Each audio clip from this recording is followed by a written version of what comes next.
ఒకప్పుడు ఎన్నికల ప్రచారం అంటే ఊరూరా భారీ బహిరంగ సభలు, రోడ్ షోలు, వీధి గోడలపై పోస్టర్లు, కరపత్రాలు, టీవీల్లో చర్చలు ఉండేవి. కానీ ఈ డిజిటల్ యుగంలో రాజకీయం రూపురేఖలు పూర్తిగా మారిపోయాయి.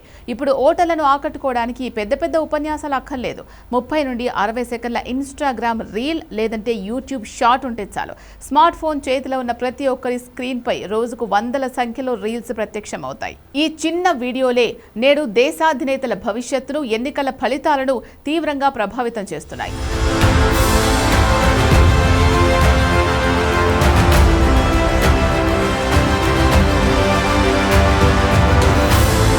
ఈ రీల్స్ ట్రెండ్ ఇప్పుడు ఎన్నికలను శాసిస్తోంది. ప్రపంచవ్యాప్తంగా ఇలా చాలా దేశాల్లో ఇప్పుడు ఇదే ట్రెండ్ కొనసాగుతోంది.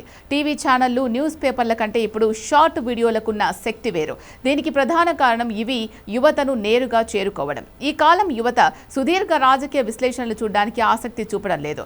స్క్రోల్ చేస్తూ క్షణాల్లో చూసే రీల్స్ ద్వారా రాజకీయ విషయాలు తెలుసుకుంటున్నారు. పొలిటికల్ రీల్స్ ముఖ్యంగా ఎమోషన్, బ్యాక్గ్రౌండ్ మ్యూజిక్, పంచ్ డైలాగులపై ఆధారపడి పనిచేస్తాయి.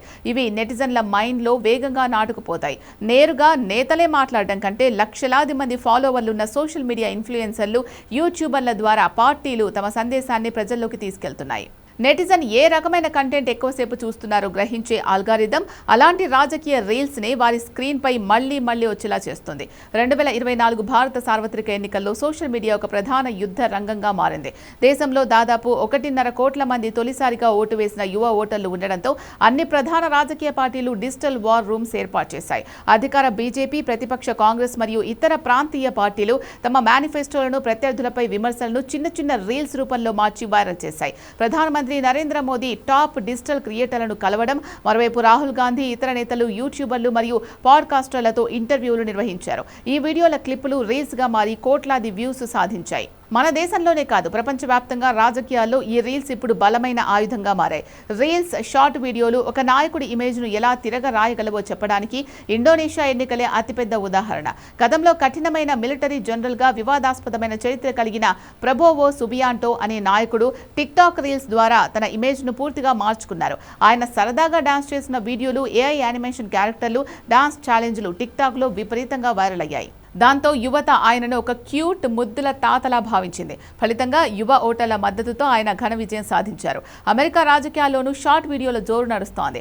కమలా హ్యారిస్ ప్రచార బృందం పాప్ కల్చర్ ట్రెండ్స్ ను ఇన్స్టాగ్రామ్ రీల్స్, టిక్టాక్ ఆడియోలు ఉపయోగించి జెన్జీ ఓటర్లను ఆకట్టుకునే ప్రయత్నం చేసింది. ఫిలిప్పీన్స్ లో బొంగ్ మార్కోస్ తన కుటుంబ గత చరిత్రను, నియంతృత్వ కాలాన్ని మరుగున పరుస్తూ అభివృద్ధి చెందిన కాలంగా చిత్రీకరిస్తూ వేల కొద్ది టిక్టాక్ రీల్స్ ద్వారా ప్రచారం చేసి అధ్యక్ష పీఠాన్ని దక్కించుకున్నారు. అయితే ఈ రీల్స్ పాలిటిక్స్ వెనుక అంతే ముప్పు కూడా ఉంది. రీల్స్ ప్రచారం సులభంగా ప్రజల్లోకి వెళ్తున్నప్పటికీ దీనివల్ల కొన్ని తీవ్రమైన సమస్యలు ఉత్పన్నమవుతున్నాయి. ముఖ్యంగా డీప్ ఫేక్స్, ఏఐ దుర్వినియోగం.